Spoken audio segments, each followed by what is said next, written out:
Here they come, the heavy hitters. It has been a big year in news, and many of the stories that made headlines centered on the deaths of a terrorist, a dictator, an icon, and others. And the political season is just ramping up as we head into the next year. Our heavy hitters, Cosmo Macero with O'Neill & Associates and Peter Cagis of the Boston Phoenix, are weighing in on the year that was and the year that could be. Morning, guys. Morning. All right, Morning. Happy New Year. Thank you very much. The same to both of you. You know, in the new year, we're going to be focusing a lot, of course, on the presidential race, and the Iowa caucuses are not far away, right around the corner.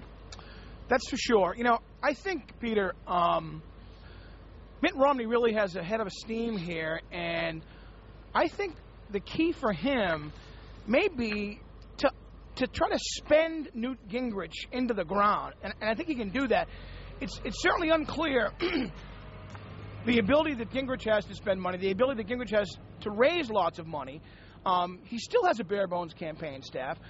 It's questionable what kind of investment he can put into TV advertising. Mitt has just unveiled this whole new ad buy in Iowa, and I think that ought to be his strategy early on to try to end this thing as early as he can by spending and spending and spending, because I think that's the way to put Gingrich away early.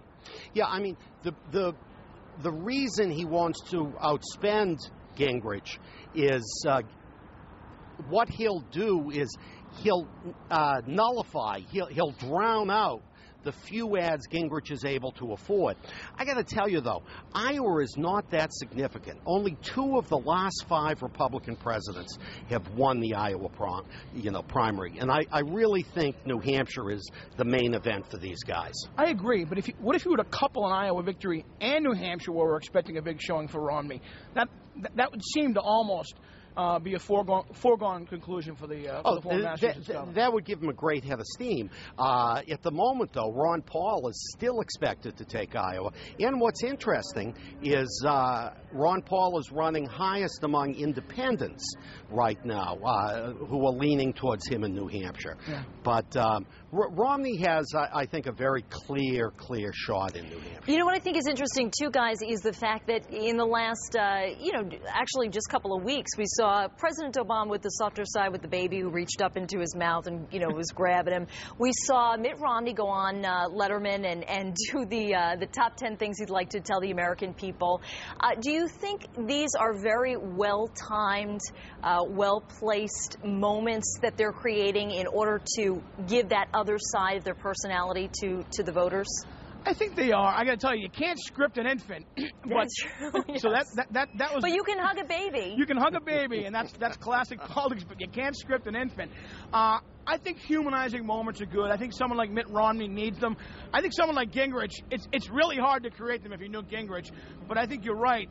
Those things are important to create, whether you're the incumbent president or whether you're Mitt Romney or anyone else. Oh, yeah. I mean, listen, moving forward, Romney should spend in Iowa, but he should spend as much time on the ground in New Hampshire as possible. Yeah, and he will. He's got a very busy schedule. I also want to get to this, guys, because there were some major stories this year, and they all seemed to focus around the deaths: the death of bin Laden, the death of Steve Jobs, the death of Kim Jong-il. These were some major headlines this year. Yeah, how about the death of the economy? I think if you look back, it's maybe the 3 most important stories of the year, in my mind, for different reasons. Certainly, bin Laden dead, hands down. Game changer in terms of the global climate of security. A major, most significant both political and otherwise victory for President Obama. Really changes world security. Would you and also the Arab Spring? Would you agree, Peter? Oh yeah. Listen, bin Laden's death, for many people, certainly for me, signifies mission accomplished over there. It was a huge win for Obama. It won't be a plus in the election, but it denies the Republicans their traditional line of attack there. It's funny you say that, because I thought it would be a plus, but I think you're right. I think net it's not going to work for him because of the economy, because of the complete political inability to do anything in the face of this economy. Yeah, no, I mean, the silent killer in the economy that I'm surprised hasn't gotten more attention is the tremendous run-up in food prices this year. Yeah. Food prices have gone up enormously. Just in the last several weeks, for example, beef is up more than 9%. And, you know, I think that will poultry's up 3%, pork somewhere between. Yeah. This is a silent killer for households. And Peter brings up a good point, because I think that will be a story that we'll continue to see in 2012. We'll see the both of you in 2012. Cosmo Macero and Peter Caucuses, thanks for joining us this morning. Thank you.